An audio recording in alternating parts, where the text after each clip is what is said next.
Platform of inspiration study circle, जहां पर हम लोग भारतीय संविधान और राज्य व्यवस्था का अध्ययन कर रहे हैं। और संविधान राज्य व्यवस्था के इस क्रम में हमारी कल कुछ बात हुई थी। क्या बात हुई थी? हम संविधान सभा पढ़ रहे थे, ठीक है। संविधान सभा के बारे में हम जान रहे थे। क्या संविधान सभा के बारे में जो हमने बातें की वो आप लोगों को क्लियर हो गई? जो भी बातें कल तक की थी वो क्लियर हुई? आपको कुछ कंटेंट भेजा भी था मैंने ग्रुप में और कहा था एंटरिम गवर्नमेंट के बारे में, जो भी उसमें अलग अलग पोर्टफोलियोज हैं मिनिस्टर्स के। आप भी हैं ग्रुप में? आप नहीं है ना ग्रुप में? भी आपको भी ऐड कर देंगे। पोर्टफोलियोज जो है उसमें अलग अलग, उनको आपको मेंशन करना था, कॉपी में नोट करना था, ठीक है। तो भारत की संविधान सभा, जो कल नए बच्चे थे, कौन है? सोनम और yes sir, good morning. Good morning. Clear है चीजें कल तक जो जी हमने सर, पढ़ा जी था? सर। और जो भी हाँ बच्चे थे जी। आज भी है कोई? ठीक है, ठीक है। तो आप लोगों ने जो भी चीजें देखी थी, और बेटा आपका नाम अंकित चौहान, ठीक। कहां से आप? ठीक, ठीक है। तो आप देखिए, जो भी हमने पढ़ा कल, वहां तक आपको कोई संदेह नहीं होना चाहिए। उसके बाद हम आगे बढ़ेंगे। आज संविधान सभा के संदर्भ में कुछ और बातें करेंगे, लेकिन कुछ चीजें हमें लिखनी भी है ना। कल हमने ज्यादातर चीजें समझी थी, चीजें नोट भी करनी है। तो संविधान सभा के बारे में अब हमें और क्या जानना है? बुनियादी बातें आप जान गए हैं। अब जरा एक बेसिक बात मुझे बताइएगा, भारत की जो संविधान सभा थी उसका गठन कैसे हुआ, वो सारी प्रक्रिया आपको बता दी गई। उसमें कितने सदस्य थे ये आपको बता दिए गए। और उन सदस्यों का जो संविधान सभा में आना था वो किस प्रकार से आना हुआ, यानी निर्वाचन हुआ या मनोनयन हुआ। निर्वाचन हुआ तो कितने सदस्यों का हुआ, मनोनयन हुआ तो कितने सदस्यों का होना था। संविधान सभा की पहली बैठक कब हुई, संविधान सभा की दूसरी बैठक कब हुई, पहली बैठक में अध्यक्षता किसने की, दूसरी बैठक में अध्यक्षता किसने की, और लगातार फिर कौन संविधान सभा का अध्यक्ष रहा, संविधान सभा का उपाध्यक्ष कौन बना, और साथ ही साथ संविधान सभा के विधिक सलाहकार कौन थे। ये सारे प्रश्नों के उत्तर आप लोगों को पता होंगे। फिर आता है संविधान सभा में उद्देश्य का प्रस्ताव किसके द्वारा प्रस्तुत किया गया, कब किया गया, और वह उद्देश्य का प्रस्ताव कब पारित हुआ, यह भी आपको पता होगा। अब मैं आपसे पूछूं, संविधान सभा में पांडुलेखन समिति के अध्यक्ष कौन थे, तो आपका उत्तर क्या होगा? Option A Jawaharlal Nehru, option B doctor Rajendra Prasad, option C B R Ambedkar, option D sir B N Rao.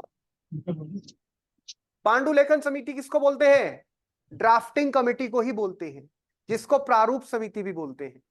तो याद रखेंगे इसके कौन अध्यक्ष है? B R Ambedkar. दूसरा प्रश्न, पांडुलेखन समिति या प्रारूप समिति या ड्राफ्टिंग कमेटी, सब एक है, का गठन कब हुआ, कब बनी थी? 29 अगस्त 1947, कल बताया तो था। तीसरा प्रश्न, इस समिति में कुल कितने सदस्य थे? पांडुलेखन समिति में कुल कितने सदस्य? 7। 7 मेंबर की ड्राफ्टिंग कमेटी थी। और इस समिति के अध्यक्ष आपको पता है कौन थे? Baba Saheb Bhimrao Ambedkar. Doctor B R Ambedkar किस क्षेत्र से चुन के आते थे? बॉम्बे से आते थे। कहां से आते थे? बॉम्बे से। अगला प्रश्न है, मुस्लिम लीग को जुलाई के महीने में जो चुनाव हुआ था, जुलाई अगस्त 1946 में, कितनी सीटें मिली थी? 73 सीटें मिली थी। कितनी मिली थी? 73, 73। कांग्रेस को 208 सीटें मिली थी। संविधान सभा की पहली बैठक का आयोजन कहां हुआ था, और सारी बैठक का आयोजन वही हुआ। पहली बैठक में कितने सदस्य आए थे? 211। कई कई किताबों में 207 भी देखने को मिलता है। फिर प्रश्न आता है, संविधान सभा की जो टोटल बैठकें हुई उनको हमने सत्रों में डिवाइड किया। कितने सत्र थे टोटल? 11 सत्र। बिल्कुल सही। 11 + 1, +1 का मतलब क्या है? आखिरी बैठक। संविधान सभा की आखिरी बैठक कब हुई? 24 जनवरी 1950। और संविधान हमारा पूरी तरह से लागू कब हुआ? 26 जनवरी 1950। तो ये सारी बातें आप लोगों को क्लियर है? चलिए, तो इसमें पहले थोड़ा लिखिए और फिर दूसरे पक्ष को हम समझेंगे। तो मुझे बताइए प्रियंका जी, हमने कहां तक लिखा था लास्ट टाइम? एक तो आपको काम नोट करने के लिए दिया है ग्रुप में जो भेजा है,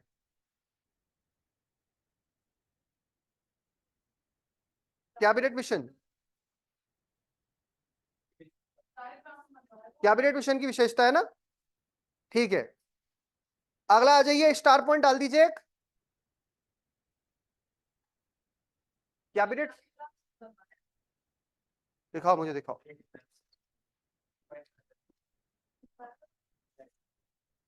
हाँ, कैबिनेट मिशन के आधार पर संविधान बना, ठीक है, तो ये आपको ध्यान रखना है। बाकी इसका पॉइंट हिस्ट्री में मैडम लिखाएगी। कैबिनेट मिशन जो डिटेल पढ़ोगे वो हिस्ट्री में पढ़ोगे। अभी यहां पर केवल इसका पॉलिटिकल एस्पेक्ट ध्यान रखना है, संवैधानिक पक्ष, कि कैबिनेट मिशन के आधार पर ही भारत की संविधान सभा का क्या हुआ, गठन हुआ। दूसरा हेडिंग डालिए अब। अच्छा, सरकार का गठन हो गया था 2 सितंबर को, ठीक है, संविधान सभा की बैठक भी स्टार्ट हो गई है। अब नेक्स्ट एक इंपॉर्टेंट पॉइंट डालना, माउंटबेटन योजना, केवल मेंशन करना है, इनको डिटेल में हिस्ट्री में पढ़ना है आपने। कैबिनेट मिशन, क्रिप्स मिशन, ये हिस्ट्री का पार्ट है, केवल आपको ध्यान रखना है संविधान से क्या लिंक है इनका। हेडिंग डालिए माउंटबेटन योजना। कौन थे माउंटबेटन? माउंटबेटन का नाम सबने सुना है, who was Mountbatten? Lord Louis Mountbatten इनका पूरा नाम है। क्या नाम है? Lord Mountbatten.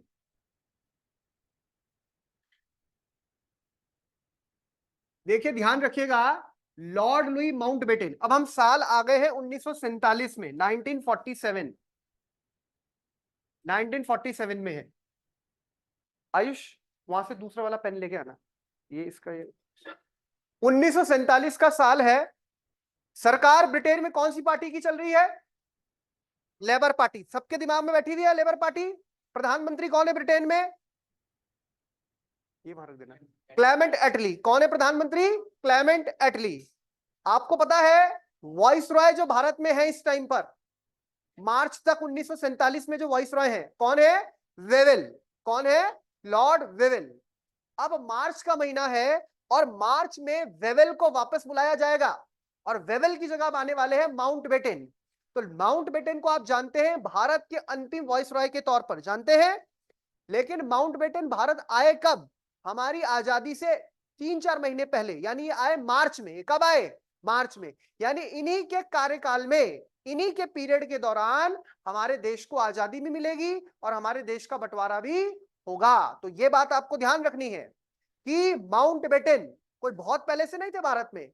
माउंटबेटन को स्पेशली भेजा गया मार्च 1947 में सरकार द्वारा, ब्रिटेन की सरकार द्वारा, कि आप भारत जाइए, क्योंकि उनको लग रहा था वेवेल उस तरह से सक्षम नहीं है। बहुत बड़ा काम होने वाला था ना, क्योंकि अब होने क्या वाला था, भारत को स्वतंत्रता मिलने वाली थी। साथ ही साथ भारत का विभाजन भी अगर होता है, अभी तक तो ये क्लियर करेंगे कि होगा नहीं होगा, तो भारत का अगर विभाजन होगा तो फिर वो सारी प्रक्रिया बहुत जटिल होगी, बड़ी बात होगी। तो अब माउंटबेटन प्लान से ही ये क्लियर होगा कि भारत का विभाजन होगा या नहीं होगा। तो ध्यान रखिए, वर्ष 1947 चल रहा है, संविधान सभा का काम तो स्टार्ट हो चुका है, पिछले साल ही हो गया था दिसंबर में, 9 दिसंबर को पहली बैठक हो गई थी। वो प्रक्रिया तो चल ही रही है, लेकिन यहां पर क्या हो रहा है राजनीतिक परिदृश्य में, माउंटबेटन भारत आ रहे। माउंटबेटन भारत कब आ रहे हैं साहब? मार्च 1947। अब देखो आजादी के लिए कुछ ही टाइम रह गया है। मार्च 1947 में माउंटबेटन जब भारत आ रहे हैं, तो उससे पहले भी आपको पता होना चाहिए, जनवरी में ब्रिटेन की पार्लियामेंट में वहां की सरकार ये घोषणा कर चुकी है कि हम 30 जून 1948 तक भारत को आजाद कर देंगे। ये डेट पहले आ गई थी, ध्यान रखिएगा। भारत को आजाद करने के लिए जो ब्रिटिश पार्लियामेंट और ब्रिटेन की सरकार ने डेट फिक्स कर दी थी, वो क्या फिक्स कर दी थी? 30 जून 1948। जबकि आप देखिए हमारा देश इससे बहुत पहले आजाद हो गया है। हम अगस्त 1947 में ही आजाद हो गए, लगभग लगभग हम ये बोले 10 महीने हम पहले ही आजाद हो गए हैं। लेकिन टाइमलाइन, वैलिडिटी बोलते ना, जैसे मोबाइल रिचार्ज की वैलिडिटी होती है, ब्रिटिश शासन की जो एक डेडलाइन, एक डेट फिक्स कर दी गई कि भारत में कब तक इसको समेटना है, 30 जून 1948। अब ये अलग बात है कि वो पहले ही हो गया। फिर ये देखिए, मार्च 1947 में जब ये आ रहे हैं, वेवेल जा रहे हैं, लॉर्ड वेवेल थे जो अब तक, वो जा रहे हैं, माउंटबेटन आ रहे हैं। अब माउंटबेटन फाइनली बात करेंगे सबसे, सभी पक्षों से बात करेंगे। माउंटबेटन बात करेंगे इंडियन नेशनल कांग्रेस से, माउंटबेटन बात करेंगे मुस्लिम लीग से, माउंटबेटन बात करेंगे बाकी छोटी बड़ी पार्टियों से, माउंटबेटन बात करेंगे डॉक्टर BR अंबेडकर से, माउंटबेटन बात करेंगे हिंदू महासभा से, माउंटबेटन बात करेंगे प्रिंसली स्टेट से, माउंटबेटन बात करेंगे सभी स्टेक होल्डर्स, जितने भी पक्ष हैं, कि हमें अब करना क्या है, अब फाइनली अप्रोच क्या हो, सत्ता का हस्तांतरण कैसे होगा। और माउंटबेटन ने मार्च से लेके और जून तक, मतलब मई लास्ट तक आप समझ लीजिए, लगातार सभी पक्षों से बात की। और सभी पक्षों से बात करते हुए उनको यह चीज स्पष्ट हो गई कि भारत का विभाजन किया जाना आवश्यक है। तत्कालीन परिस्थितियां ऐसी बन गई थी, आप समझ रहे हैं, पिछले लंबे समय से देश में हिंदू और मुसलमानों के बीच में लगातार दंगे हो रहे थे। पीछे आपने डायरेक्ट एक्शन डे भी देखा, और मुस्लिम लीग लगातार आप देख रहे हैं सरकार में भी नहीं शामिल थी, सरकार में शामिल हुई थी फिर अलग हो गई थी, संविधान सभा का भी क्या कर रही थी, बहिष्कार कर रही थी। तो चीजें सही नहीं चल रही थी मुस्लिम लीग की तरफ से। तो क्या स्पष्ट इसका जो रिजल्ट निकलेगा, आउटकम क्या होगा, 3 जून वो तारीख है, 3 जून 1947। माउंटबेटन मार्च में आ गए हैं, मार्च से लेके अप्रैल मई लास्ट तक, जून तक वो सबसे बात कर रहे हैं। 3 जून वो डेट है। 3 जून 1947 को एक योजना आती है, इसे 3 जून, 3rd जून प्लान भी बोलते हैं, और इसे माउंटबेटन प्लान भी बोलते हैं। क्या बोलते हैं, माउंटबेटन प्लान। देखिए याद कीजिए, इससे पिछला प्लान जो आया था वो था कैबिनेट मिशन प्लान, जिसकी वजह से ये सारे चुनाव हुए थे, संविधान सभा बनी थी। उस प्लान में लिखा हुआ था, we rejected the full fleshed demand of Pakistan, हम पाकिस्तान की मांग को खारिज करते हैं। लेकिन माउंटबेटन प्लान ने क्या बोला, माउंटबेटन प्लान बोल रहा है, the British India would be divided into the dominion of India and the dominion of Pakistan, that means partition of India होगा। यानी कि ब्रिटिश भारत को 2 अधिराज्यों में बांट दिया जाएगा, एक भारत अधिराज्य और एक पाकिस्तान अधिराज्य। तो अब आप लोगों को स्पष्ट हो गया होगा, केवल आजादी से, अब देखो जून में ही आ रहा है, जुलाई अगस्त, ठीक 2 महीने लगभग पहले, ठीक 2 महीने पहले ये क्लियर हो गया है ऑफिशियली, औपचारिक तौर पर। मांगे तो पाकिस्तान की लगातार चल रही थी, ऑफिशियल मांग पाकिस्तान की 1940 में हो गई थी, लेकिन फाइनली अब ये इस, बोलते हैं ना, बात बहुत सारी हो गई, आपने प्रॉपर्टी की डील पूरी कर ली है, एक आपका बायर है, एक सेलर है, सब कुछ हो गई ये बात, नेगोशिएशंस, लेकिन एक फाइनल स्टैंप बनता है। तो ये फाइनली स्टैंप कब लगा इस चीज को, कि भारत का विभाजन होगा, इस प्लान से 3 जून 1947। यहीं से स्पष्ट आपको हो जाना चाहिए, यहीं से सारी प्रक्रिया स्टार्ट होगी। 3 जून 1947 को माउंटबेटन योजना के द्वारा यह स्पष्ट हो गया कि भारत का विभाजन होगा। और कौन से भारत का विभाजन होगा, भारत तो बहुत बड़ा था ना, कल बताया था, भारत में ब्रिटिश भारत भी है, भारत में देसी रियासतें भी हैं। तो कौन से भारत का विभाजन होगा, ब्रिटिश भारत का। और ब्रिटिश भारत 2 भागों में, 2 देशों में बनेगा, 2 देशों में टूटेगा। वो 2 देश होंगे, भारत अधिराज्य, मैं डोमिनियन ऑफ इंडिया बोल रहा हूं, इंग्लिश में डोमिनियन, हिंदी में अधिराज्य, अंग्रेजी में पाकिस्तान अधिराज्य। अब आप सोचिए, कांग्रेस, मुस्लिम लीग, सारे पक्ष इसको लेकर क्या सोचेंगे। मुस्लिम लीग को तो जो उसकी चाह थी लंबे समय से वो मिल रही थी, लेकिन एक बड़ी बात इसमें बोल दी गई, डिवीजन होगा, पर डिवीजन किसका होगा, कल बताया था आपको मैंने, एक तो इंपॉर्टेंट, बंगाल और पंजाब। सर ये 2 ही क्यों, और बाकी का क्या होगा। तो आज का पाकिस्तान आप जानते हैं किस प्रकार से है, पाकिस्तान किस आधार पर बन रहा है, पाकिस्तान दुनिया का पहला मुल्क है जो धर्म के आधार पर बन रहा है। भाई दुनिया में लगभग बोलते हैं 57 मुस्लिम देश हैं, पाकिस्तान एक ऐसा मुस्लिम देश है जो रिलीजन के बेसिस पे बना है, धर्म के आधार पर बना है, और भाषा के आधार पर टूटा है।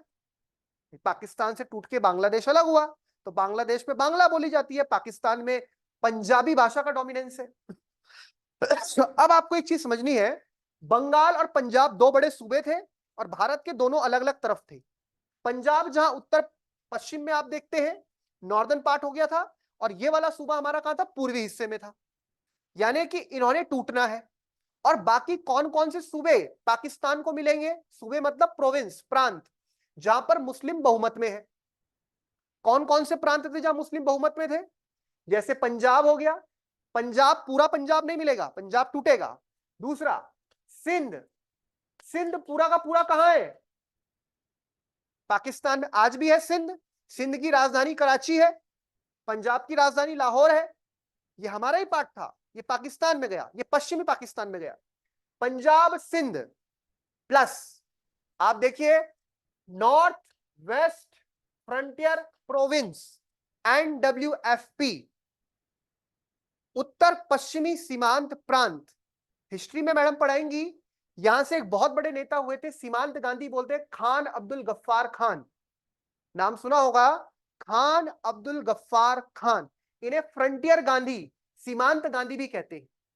तो ये क्षेत्र, ये वही क्षेत्र है जो आज आप समझ रहे हो कबायलियों के कारण टेंशन में रहता है। पाकिस्तान का बड़ा टेंस्ड एरिया है ना ये, आज हमारा ही पार्ट था पहले, क्योंकि पाकिस्तान पूरा हमारा था। तो नॉर्थ वेस्ट फ्रंटियर प्रोविंस गया उधर, सिंध गया उधर, पंजाब का एक हिस्सा गया। कौन सा हिस्सा गया पंजाब का प्रियंका, पूर्वी या पश्चिमी? पूर्वी पंजाब या पश्चिमी पंजाब? पश्चिमी पंजाब। कौन सा? पश्चिमी पंजाब। इसके साथ साथ अब बलूचिस्तान जो है उसको लेकर आप समझिए, बलूचिस्तान भी आज पाकिस्तान में है। और मैं आपको ये बताऊं, पाकिस्तान का सबसे बड़ा हिस्सा जो आज है ना, वो बलूचिस्तान ही है। अगर हम बलूचिस्तान को पाकिस्तान से अलग कर दें तो पाकिस्तान के टोटल एरिया में 44% की कमी आ जाएगी। यानी पूरा पाकिस्तान 100% है, तो उसमें करीबन 44 हिस्सा किसका है? बलूचिस्तान का। तो ये अपने आप में बहुत बड़ी बात है। 44% हिस्सा आप समझिए, लगभग लगभग आधा पाकिस्तान आप समझ लीजिए। अब ये बड़ी बात थी कि आगे चल के बलूचिस्तान भी उसके पास आया। केवल इतना नहीं था पाकिस्तान, अब पाकिस्तान इधर तो है, ये वाला हिस्सा भी पाकिस्तान का है। और यहां पे बंगाल का कौन सा हिस्सा आया पाकिस्तान में? ईस्ट, ये है पूर्वी, ईस्ट बंगाल प्लस असम का कुछ हिस्सा जो सिलहट का क्षेत्र है, वो असम का पार्ट था, लेकिन मुस्लिम मेजॉरिटी थी वहां पे, वोटिंग हुई और उन्होंने क्या बोला, हमें पाकिस्तान के साथ जाना है। तो असम का सिलहट, ये सब मिलके बनेगा पाकिस्तान। क्या बनेगा? पाकिस्तान। बाद में यही हिस्सा, ये वाला पार्ट टूट के बांग्लादेश बन जाता है। तो अब पाकिस्तान छोटा हो गया। पहले पाकिस्तान जो जितना अभी है उससे थोड़ा और बड़ा था, क्योंकि पूरा बांग्लादेश भी पाकिस्तान था, ये भी आपको ध्यान रखना है। तो ये सब स्थिति हो रही है, किस आधार पे हो रही है? Mountbatten plan. लेकिन अभी आप एक चीज समझिए, डिवीजन होगा, डिवीजन होगा ब्रिटिश भारत का। बंगाल सीधा ब्रिटेन के अधीन था, पंजाब सीधा ब्रिटेन के अधीन था। देसी रियासतों को, जो देसी रियासतें याद है, प्रिंसली स्टेट्स, प्रिंसली स्टेट्स को ये छूट है, माउंटबेटन प्लान बोल रहा है आपको छूट है, आप चाहे तो भारत अधिराज्य में शामिल हो, आप चाहे तो पाकिस्तान में शामिल हो जाए, या आप स्वतंत्र रहे, लेकिन आपके ऊपर अब प्रभुसत्ता ब्रिटिश ताज की नहीं रहेगी। यानी इसी प्लान में डेट फिक्स कर दी गई, 15 अगस्त 1947 को इस पूरे ब्रिटिश इंडिया को स्वतंत्र कर दिया जाएगा, 2 भागों में बांट दिया जाएगा, और देसी रियासतों को पास यह अधिकार है, चाहे तो वो भारत अधिराज्य में शामिल हो जाए, पाकिस्तान अधिराज्य में शामिल हो जाए, नहीं तो स्वतंत्र रहे। यहीं से फिर आप समझिए पंगा पड़ गया। अब भारत और पाकिस्तान बनना है तो क्लियर हो गया, सरकार बनी रखी, अंतरिम सरकार। इसी सरकार में गृह मंत्री, गृह विभाग, ये बड़ी इंपॉर्टेंट बात रही कि गृह विभाग किसके पास है? सरदार पटेल। जिस पद पर आज अमित शाह हैं, उस पद पर पहली बार जो बैठे सरदार पटेल थे। गृह विभाग मतलब घर का सारा काम, देश के अंदर का सारा काम किसने देखना है? उसी टाइम से, जून से ही शुरू हो गया, ज्यादा से ज्यादा देसी रियासतों को भारत में शामिल कराया जाए। अब यह काम तब से शुरू हो गया। तो सरदार पटेल के प्रयासों से बड़े स्तर पर बहुत सी रियासतों को भारत में विलय करा दिया गया। साम दाम दंड भेद, हर प्रकार की नीति अपनाई गई और भारत में उन्हें शामिल कराया गया। लेकिन 3 बड़ी रियासतें जो थी वो भारत में शामिल 15 अगस्त 1947 तक नहीं हुई थी। उनमें से एक रियासत है रियासत कश्मीर, जिसकी वजह से आज तक पंगा पड़ा हुआ है। दूसरी थी आपकी हैदराबाद, हैदराबाद भी भारत में शामिल नहीं हो रहा था शुरू में। और तीसरी है आपकी जूनागढ़, आज जूनागढ़ भी भारत में है, गुजरात राज्य में। हैदराबाद पूरा प्रिंसली स्टेट्स था, आज आप देखते हैं तेलंगाना जो राज्य है, आंध्र प्रदेश, साउथ के जो राज्य है वो मिलके आज आपको दिखता है, वो किसका पार्ट था पहले? हैदराबाद प्रिंसली स्टेट का। और रियासत कश्मीर, ये आज भी आप देखिए भारत में भी है इसका हिस्सा, कुछ हिस्सा इसका पाकिस्तान में है, कब्जा रखा उसने इलीगली, और कश्मीर का ही जो एक पार्ट होता था, ईस्टर्न पार्ट, जो आपका अक्साई चीन वाला क्षेत्र है, वो आज चीन के भी कब्जे में है। तो ये आप देखिए, ये व्यवस्था किस वजह से हो रही है और कैसे हो रही है। माउंटबेटन प्लान यहां पर बहुत इंपॉर्टेंट रोल प्ले कर रहा है। तो हिस्टोरिकल एस्पेक्ट में आपको इतना ध्यान रखना है, पॉलिटिकली भी आपको ध्यान रखना है कि क्या स्थिति बन रही है।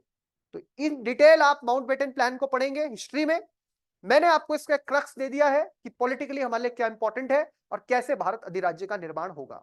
अब बड़ी बात आपको एक समझनी है, भारत 15 अगस्त, मतलब मैं बोलूं 14-15 अगस्त की दरमियानी रात, अब मैं उर्दू के शब्द भी प्रयोग कर रहा हूं यहां, दरमियानी रात मतलब दरमियान मतलब बीच में, 14-15 की रात मतलब 14 की रात 15 की सुबह, आधी रात को भारत क्या हो गया, आजाद हुआ, पार्टीशन। सर हम मध्य रात्रि भी तो बोल सकते हैं ना। हाँ, मध्य रात्रि भी बोल मध्य। सकते हैं आप, बिल्कुल बोल सकते हैं। तो इस दरमियानी रात में जब भारत आजाद हुआ, तो बड़ी बात यह है कि भारत की सत्ता किसको सौंपी जाएगी, ये एक बड़ी बात है। दूसरी बात, हमें यह पता है संविधान सभा का काम चल रहा है, और जब 3 जून को क्लियर हो गया कि भारत और पाकिस्तान अलग अलग देश बनेंगे, तो वो जो सदस्य, इधर बताओ भाई, कोई आया है, और ये जब क्लियर हो गया कि 3 जून को ये क्लियर हो गया कि भारत और पाकिस्तान दो अलग अलग देश बनेंगे, तो वो एरिया जहां से हमारी संविधान सभा में सदस्य आ रहे थे, जो पाकिस्तान में चला गया, वो सदस्य अब सीज हो जाएंगे। भाई पाकिस्तान अलग देश बनेगा तो पाकिस्तान की एक अलग संविधान सभा बनेगी। और कल बताया भी था, बी आर अम्बेडकर उसी, उनका क्षेत्र वहीं पड़ गया, जो पाकिस्तान वाले हिस्से में चला गया, तो वो सीज हो गया, तो वो क्षेत्र अलग, उनके लिए अलग संविधान सभा बनेगी। तो अब हमारी संविधान सभा की संख्या घट जाएगी, कितनी थी टोटल, 389 थी। अब पता लगा भाई ये हिस्सा तो अलग होके पाकिस्तान बनेगा, अब उनका काम वो जाने, अब उनका यहां क्या काम, जाओ, तो इसमें से 90 सदस्य माइनस हो जाएंगे, तो 389 में से 90 माइनस हो जाएंगे, तो अब हमारे कितने बचे, तो अब हमारी संविधान सभा में सदस्य बच गए हैं 299। तो ये आपको ध्यान रखना है। प्रश्न कैसे भी आ सकता है, संविधान सभा में मूल रूप से सदस्य कितने थे, 389। जब भारत पाकिस्तान का विभाजन हो गया, तो फिर संविधान सभा के सदस्यों की संख्या घट के कितनी रह गई, एक कम 300। अब आगे देखिए इसके बाद क्या होगा, ये सब स्थिति यहां पर 15 अगस्त को हो गई है। सत्ता किसको सौंपी जाएगी और कैसे सिस्टम बनेगा, जरा ध्यान से देखिएगा। अभी तक होता था वॉइस रॉय, क्या होता था, वॉइस रॉय। अगर वॉइस रॉय मान लीजिए हम एक चेयरमैन है, या प्रेसिडेंट भी बोल दो इसको चाहे तो प्रेसिडेंट के नीचे कौन होता है, वाइस प्रेसिडेंट, या चेयरमैन के नीचे क्या होता है, डिप्टी चेयरमैन।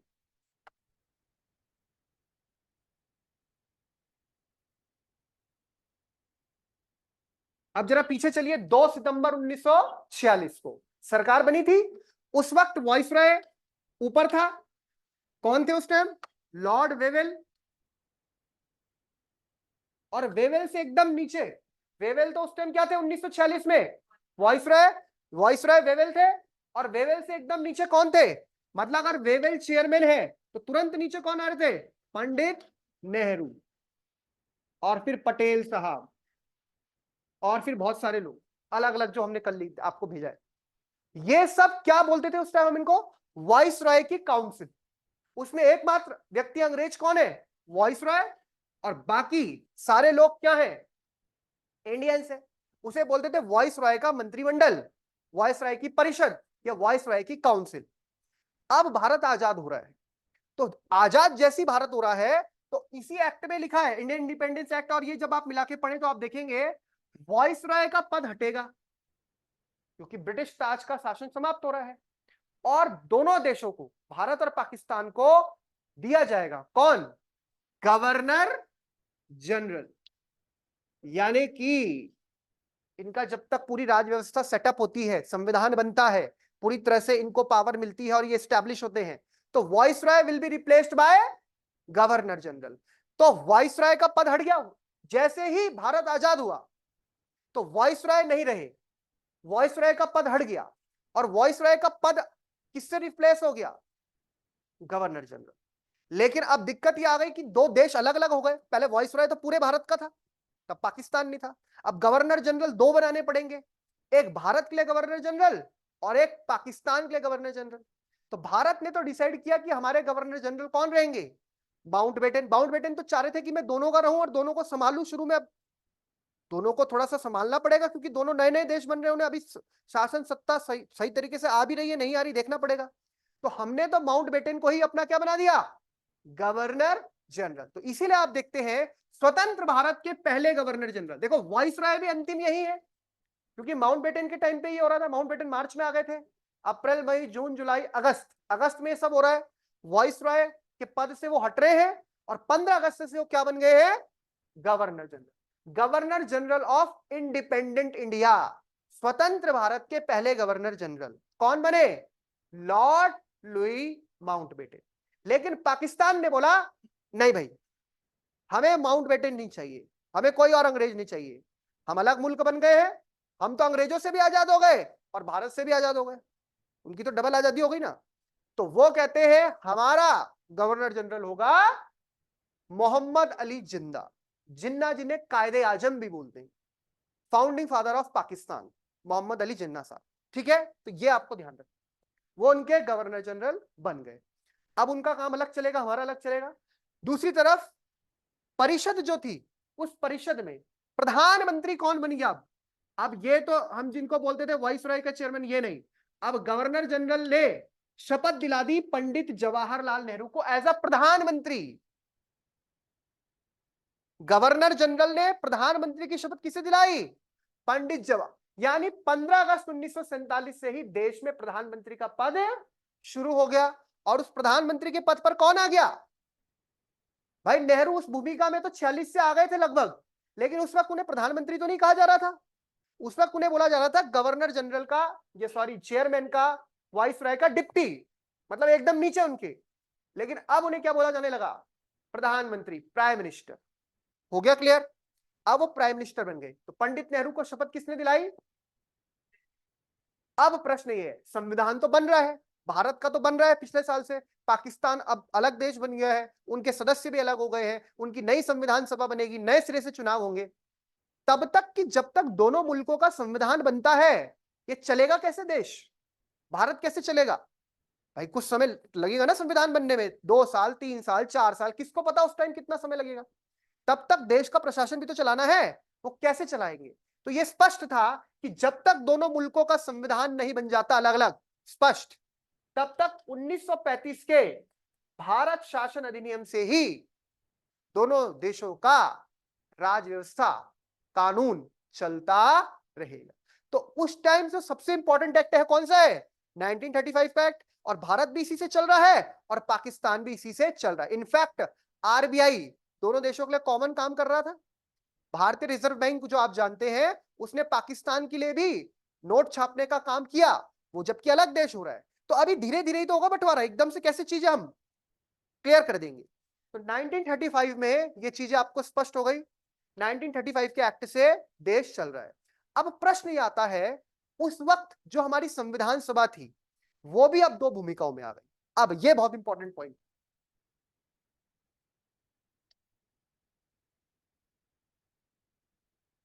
आयुष बेटा, संविधान सभा का मूल काम क्या है?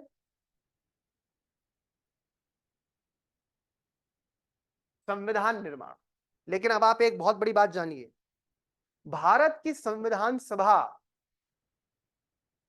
2 प्रकार से काम कर रही थी। देखिए, संविधान सभा कब आ गई थी अस्तित्व में हमारी? 1946 में। इसके सदस्य घटके भले ही कितने रह गए अब, क्योंकि कुछ सदस्य कहां चले गए हैं, 90, पाकिस्तान चले गए, पाकिस्तान वाले हिस्से क्यों गए हो, 299। अब हमारा संविधान तो बन रहा है, अभी प्रोसेस में है, देश भी चलना है, देश में कानून व्यवस्था की समस्याएं भी आती है, और अभी तो देश आजादी हो रहा है, तुरंत पाकिस्तान से लड़ाई हो रही है, आर्मी को डायरेक्शन देना है, आगे बहुत सारी कॉमनवेल्थ वाली चीजें भी देखनी है। तो भारत में काम तो सारा ही कर रहे हैं ना एज ए प्रॉपर कंट्री की तरह। अब ब्रिटेन तो हम पे हुकूमत चलाएगा नहीं, हम अधिराज्य बन गए हैं। देश चलेगा किससे? देश का आंतरिक सारा व्यवस्था कौन देखेगा? 1935 के एक्ट से चलेगा। लेकिन देश में, और ये देखो राम मंदिर वाला मामला तो उसी टाइम आ गया था, संविधान तो अभी बना भी नहीं है। वहां फैजाबाद में ये जो राम मंदिर और रामलला की मूर्ति प्रकट हो गई थी वहां अयोध्या में। इस तरह के सिविल मामले, क्रिमिनल मामले, विवाद तो होते रहते हैं। कानून कैसे चलेगा? देश का शासन कैसे चलेगा? तो उस वक्त संविधान सभा दो भूमिका में रहा। पहली भूमिका, संविधान सभा का काम है, सभी जानते हैं, नाम ही जिसका संविधान सभा है, संविधान निर्माण। इस संविधान सभा का काम है, ये क्या करे? देश के लिए संविधान का निर्माण करे, करती जाएगी, कोई दिक्कत नहीं। दूसरा काम इसका है, संविधान सभा अंतरिम संसद के रूप में भी काम कर रही है। अब यह इंपॉर्टेंट बात है, क्या मतलब समझ रहे हो आप इसका? संविधान सभा अंतरिम संसद के रूप में भी काम कर रही है। क्या मतलब है इस चीज का? यानी कि भारत की संविधान सभा, जैसे आज हमारी पार्लियामेंट है ना, पार्लियामेंट, उस वक्त हमारी संविधान सभा पार्लियामेंट के रूप में एक्ट करने लगी है। दो काम कर रही है, एक टाइम वो संविधान बना रही है, दूसरे टाइम पे वो सारे संविधान सभा के सदस्य मिलकर बैठते हैं और कोई कानून पास करना है, कोई लॉ बनाना है। 1935 के एक्ट में ही मान लो कोई चेंज करना है, तो कैसे चेंज करेंगे? उसके लिए कोई पार्लियामेंट जैसी बॉडी तो होनी चाहिए। वो बॉडी कौन है? संविधान सभा। आज हमें संविधान में कोई चेंज करना है तो हमारी संसद बैठती है, विशेष बहुमत से चेंज हो जाता है। उस वक्त हमें कोई जरूरत पड़ जाए, अभी तो संविधान लागू नहीं हुआ है, संविधान लागू होगा तब देश में चुनाव होंगे, तब लोकसभा राज्यसभा आएगी, वो तो बात की बात है। 1947, 48, 49, 50, तब तक क्या करेंगे हम?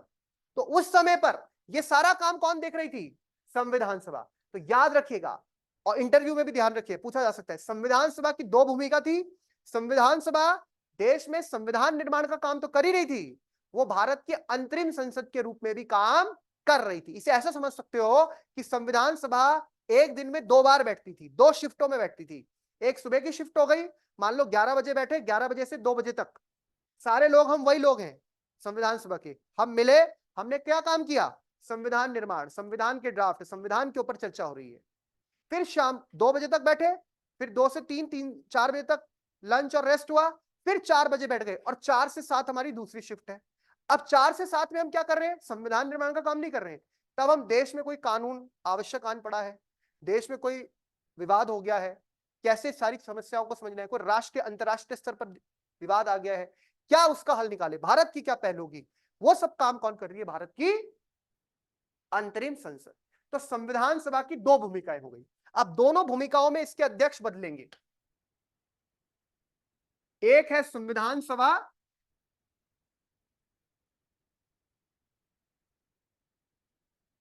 और एक है कौन? संसद। समझ रहे हो? जब ये संविधान सभा के रूप में काम कर रही है तो अध्यक्ष कौन है? कल बताया था सीमा जी, अध्यक्ष कौन है संविधान सभा के?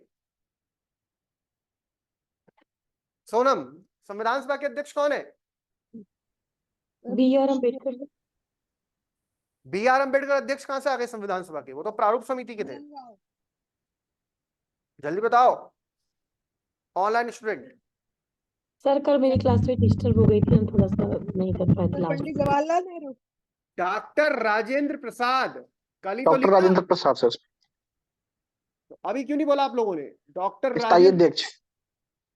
नेहरू जी कहां से आ गए? आपको कल ही तो बताया था कि पहले अध्यक्ष के रूप में सचिदानंद सिन्हा थे, और उनको हटा के फिर राजेंद्र प्रसाद फुल टाइम जब तक संविधान का निर्माण होगा। कल ही तो बताया था। डॉक्टर राजेंद्र प्रसाद, ध्यान से सुन भी रहे हैं कि सुन नहीं रहे हैं, पता नहीं क्या समझ रहे, पिक्चर चल रही है। डॉक्टर राजेंद्र प्रसाद संविधान सभा के अध्यक्ष थे। तो जब संविधान सभा सुबह की शिफ्ट में बैठेगी और संविधान निर्माण का काम होगा, तो उस मेन चेयर में, जैसे देखते हो लोकसभा में ऊपर बैठे रहते हैं ओम बिरला, सुमित्रा महाजन बैठती थी, ऐसे चेयर में कौन बैठ जाएगा? और बाकी सारे लोग नीचे बैठे हैं, अब चर्चा चल रही है, वो अध्यक्ष है। लेकिन जैसे ही शाम की शिफ्ट होती है, जब शाम की शिफ्ट होती है तो राजेंद्र प्रसाद भी इधर आ जाएंगे, और शाम की शिफ्ट में, यानी जब संविधान, सारे लोग वही हैं, दो रूपों में काम करने। एक सुबह का रूप अलग है उनका, वो संविधान निर्माण का काम कर रहे हैं, शाम का रूप अलग है, अब वो संसद के रूप में काम कर रहे हैं। सामान्य कानूनों की, ये तो विशेष कानून बन रहा है, ये सामान्य कानून, civil law, criminal law, family law, जितने मैटर्स हैं, इस टाइम अध्यक्षता कौन कर रहे थे, बहुत इंपॉर्टेंट है, जीवी मावलंकर। नाम सुना है, गणेश वासुदेव मावलंकर।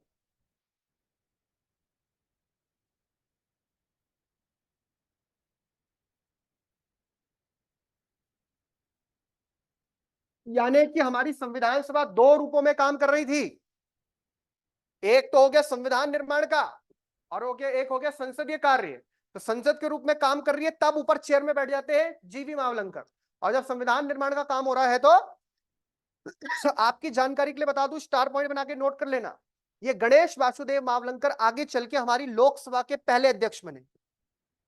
यही गणेश, इन्हें इतना एक्सपीरियंस हो गया था ना, 47, 48, 49, 50 लगातार काम कर रहे थे एज अध्यक्ष। बाद में जब भारत में चुनाव हुए पहली बार 1951 में, उसके बाद 1952 में जब लोकसभा का गठन हुआ, तो पहली लोकसभा के अध्यक्ष इन्हीं को बनाया गया, क्योंकि इनको 3-4 साल से एक्सपीरियंस हो गया था। आज उसी पद पर बैठे हैं ओम बिरला साहब। कौन बैठे हैं? यानी जिस गद्दी पर आज ओम बिरला बैठते हैं, उस गद्दी पर सबसे पहले बार कौन बैठे? जीवी मावलंकर। ये आपको ध्यान रहना चाहिए। भारत की लोकसभा के पहले अध्यक्ष कौन थे? जीवी मावलंकर। और भारत के अंतरिम संसद के अध्यक्ष भी कौन थे? जीवी मावलंकर। और संविधान सभा के अध्यक्ष कौन थे? डॉक्टर राजेंद्र प्रसाद। यहां तक किसी को कोई डाउट, समस्या, क्वेश्चन तुरंत पूछ लीजिए। बेटा आपको समझ में आ गया? जीवी मावलंकर का मतलब है गणेश वासुदेव मावलंकर। सर, हाँ जी। Excuse me sir. हाँ जी। सर जैसे अभी इसमें अभी आप बता रहे हैं कि संविधान सभा बनी है, संसद है, तो जो लोकसभा राज्यसभा वगैरह वो सब बाद में आएंगे? हाँ, अभी लोकसभा राज्यसभा की तो कोई हवा ही नहीं है, उनका कोई अस्तित्व। लोकसभा राज्यसभा की तो अभी कोई बात, वो तो संविधान जब बनेगा उस संविधान में अच्छा। प्रावधान होगा लोकसभा राज्य, वो तो बात की बात है। अभी तो पता ही नहीं कि जैसे अभी लोकसभा आपने राज्यसभा भी बोला होगी। ना, हाँ, जैसे अभी आपने कहा कि 1991 में जब जैसे वो थे तेज स्वतंत्र बोलो, आपकी के आवाज अध्यक्ष। हल्की हो रही है, तेज बोलिए। एक सेकेंड, अभी आ रही है सर आवाज आपको? हाँ, अब ठीक आ रही है, बोलिए। आपने अभी जैसे कहा ना कि 1991 में जब स्वतंत्र वो संसद बनी तो उसके जो लोकसभा के अध्यक्ष थे, हाँ तो वो बाद की बात है, जो राज्यसभा लोकसभा बाद में हाँ, आएगा ना? तो ये बाद में जब हमारी लोकसभा बन गई, ये तो अब अच्छा। अध्यक्ष थे, ये तो क्या बन गए? संविधान सभा या संसद के रूप में काम कर रही है, उस टाइम क्या है ये?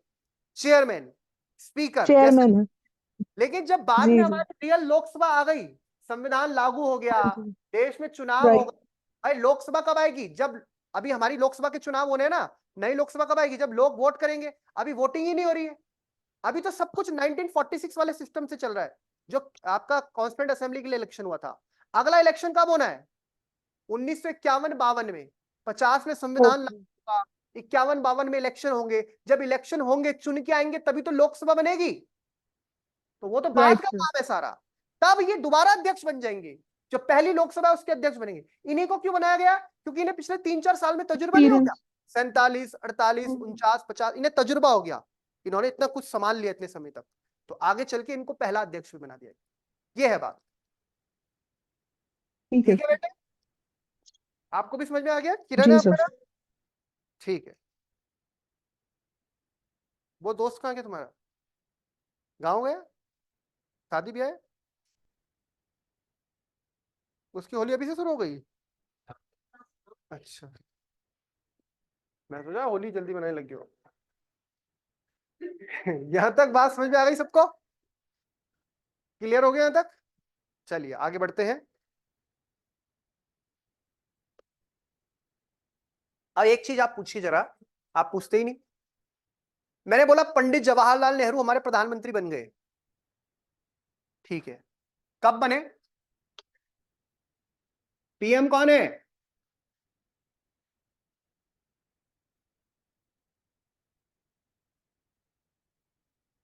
पीएम का मतलब प्राइम मिनिस्टर, रियल पावर है। लेकिन पीएम, प्राइम मिनिस्टर जो जवाहरलाल नेहरू है, इनसे भी तो हेड कोई होगा। उस वक्त जो हेड पोस्ट होती थी, उसे बोलते हैं गवर्नर अब गवर्नर जनरल आप देखिए, गवर्नर जनरल, स्वतंत्र भारत की बात चल रही है, 1947 भारत आजाद हो गया है, तो अभी बताया, अब एक देख सेकंड है, अंशु कुमार, स्वतंत्र भारत के पहले गवर्नर जनरल कौन थे? माउंटबेटन। बहुत बढ़िया, लॉर्ड माउंटबेटन। बहुत बढ़िया अंशु कुमार जी।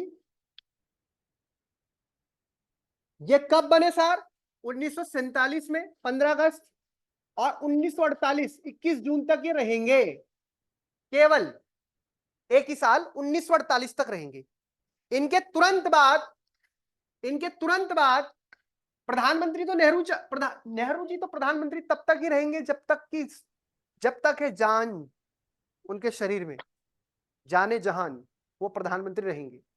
यानी वो 1964 तक, अभी तक प्रधानमंत्री नेहरू के बराबर कार्यकाल किसी प्रधानमंत्री का नहीं हुआ। अब मोदी जी लग रहे हैं इस रिकॉर्ड को तोड़ने में, अभी तीसरी बार प्रधानमंत्री बनना चाह रहे हैं मोदी जी, और तीसरी बार बनेंगे तो फिर 5 साल पूरे होंगे 2029 में। सर इंदिरा गांधी भी तो 15 3 साल। साल इंदिरा सर गांधी इंदिरा के बराबर पहुंच जाएंगे, 15 साल हो जाएंगे मोदी जी को।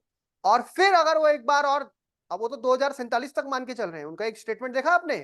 अब 2047 तक भूल जाओ कि कोई और, उनका एक स्टेटमेंट मैंने देखा और उससे तो विपक्ष डर गए क्या हो रहा है। 2047 तक, तभी वो कह रहे हैं आखिरी मौका है लोकतंत्र बचाने का।